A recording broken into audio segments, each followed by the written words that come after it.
Bienvenue dans les anniversaires de la semaine avec Gérald Olga, Mireille et Patrick en invité. Spécial dédicace à Alexandre, fan de Charles Aznavour. Allez, c'est parti, ça se passe ici.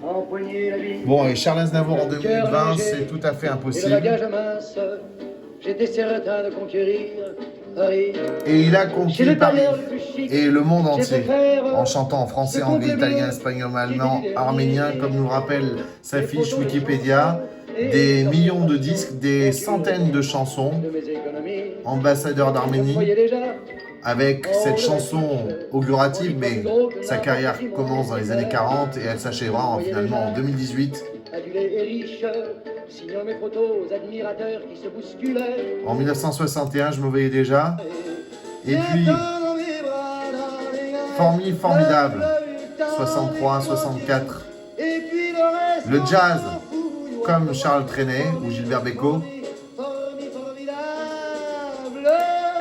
Et puis, des mélodies entêtantes, comme il y a encore la même année que Paul McCartney avec Yesterday. Qui ne me laisse au fond rien de vraiment précis, que quelques rides au front et la peur de l'ennui. Alors ici, on enchaîne avec peut-être sa chanson la plus célèbre, La Bohème, à l'origine d'une comédie musicale. On s'asseyait enfin devant un café crème, épuisé, mais ravi, fallait-il que l'on s'aime et qu'on aime la vie. On reviendra sur Charles Aznavour avec des duos, avec des chansons rares.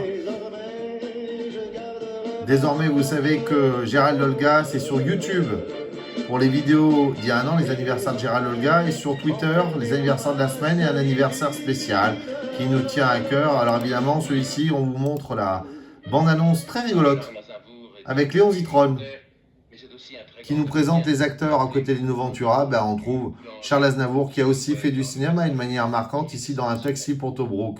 Et puis, allez, emmenez-moi. Alors, on vous amène sur les vidéos de la semaine. À la semaine prochaine. À la semaine prochaine. À la semaine prochaine.